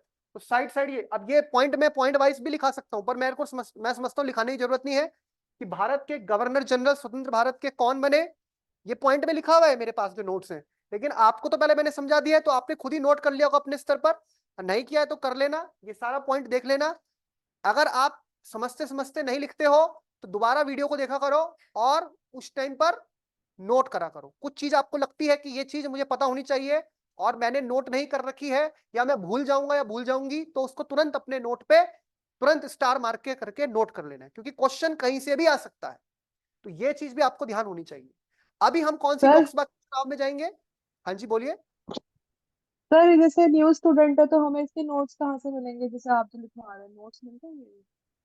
न्यू स्टूडेंट है तो ये तो नोट्स मैं आपको लिखाता जा रहा हूँ, नोट तो लिखते जा रहे हैं आप लगातार। अभी आपके कुछ स्टार्टिंग के छुट्टे होंगे ना, कितना लिखा है प्रियंका जी? तुम तो ऑफलाइन वाले हो तो इनसे देखो, इनसे फोटो कॉपी करा लेना। क्लास का रिकॉर्ड तो मिल जाएगा, वीडियो तो मिल जाएंगे, सूर्य सर को बोलना, वो तो मिल जाएगा नहीं, आपको। इसके नोट्स नहीं होते, पीडीएफ नहीं होते इसके? नोट्स वैसे ही तो किताब भेजते हैं ना, यहाँ से किताब दे इनको, एक तो बुक मिली होगी आपको, बाकी जो मैंने लिखा है वो मैं प्रियंका जी की कॉपी को पीडीएफ स्कैन अच्छा, करके भेज दूंगा। ओके ओके ठीक। अरे स्पेलिंग मिस्टेक हिंदी का थोड़ा, ठीक है ना। मैं पीडीएफ, आप इसको पीडीएफ बना देना, कोई भी ग्रुप में डाल देना, बढ़िया जिसकी राइटिंग हो, ठीक है। चलिए फिर आज के लिए इसको ठीक है इतने सर। रखेंगे। अच्छा, कल आप ध्यान रखिए, कल आईआर का है आपका लेक्चर। नए बच्चों को मैं एक बार बता दूं, अच्छा मेरा नाम तो आपको पता है, अभिलाष थपलियाल। बाकी मैं आपको बता दूं, मंडे टू वेडनेसडे आपकी क्लास होती है, और फिर थर्सडे और फ्राइडे भी आपकी क्लास होती है। मतलब पांचों ही दिन क्लास होती है, सैटरडे को नहीं होती। कभी विशेष परिस्थितियां हो जाए तो सैटरडे को क्लास होती है। तो अब आप देखिए, मंडे टू वेडनेसडे जो आपकी क्लास होती है, ध्यान से सुने, ये क्लास आपकी होती है इंडियन पॉलिटी एंड कॉन्स्टिट्यूशन, भारतीय संविधान एंड राज व्यवस्था, जो हम पढ़ रहे हैं, संविधान सब पढ़ना है, लोकसभा, राज्यसभा, प्रधानमंत्री, सुप्रीम कोर्ट, हाई कोर्ट, सब। फिर थर्सडे टू फ्राइडे जो आपका जीएस पेपर 2 है, यानी पॉलिटी गवर्नेंस IR, उसका जो पार्ट है इंटरनेशनल रिलेशंस, अंतरराष्ट्रीय संबंध है, पॉलिटिकल टॉपिक, लेकिन देश दुनिया के और भारत के दुनिया के साथ संबंध, उनके ऊपर क्लास होती है। तो ये आप अपनी मेन कॉपी में ही आखिर के 50-60 पन्ने बचा के रखें, उसमें आप बना सकते हैं, या इसके लिए पतला रजिस्टर भी आप बना सकते हैं। तो ये IR, अब नए बच्चे आ गए हैं तो इसको फिर कल से स्टार्ट करेंगे दोबारा से नए, उससे इंटरनेशनल रिलेशन, इसके 2 क्लास हो चुकी है, वो आपको मिल जाएगा एक्सेस, वो केवल समझने वाली है बेसिक बातें। फिर IR को हम धीरे धीरे समझेंगे, भारत के पड़ोसी देशों के साथ संबंध। तो कल आपकी क्लास किसकी होगी? IR, इंटरनेशनल रिलेशंस की। बात समझ गए? अंतरराष्ट्रीय संबंध। तो ये भी आपको ध्यान रखना है। क्लियर हो गई बात? चलिए, फिर आज के लिए इतना ही। अच्छा, नोट्स भेजूंगा मैं, ग्रुप में ऐड कर दूंगा आप सबको, वो नोट कॉपी कर लेना, फैक्चुअल डेटा, फलाना समितियां, वो समितियां किस देश से क्या लिया है, वो सब भेजूंगा मैं, उसको नोट कर लेना। अगली बार मंडे को जब आओगे कॉपी में, कॉपी लेके, तो ये सब काम पूरा होना चाहिए जो मैं भेजूंगा आपको व्हाट्सएप में। चलिए, आज के लिए इतना ही। जय हिंद, जय Bharat. Thank you sir. Okay बेटा, थैंक यू।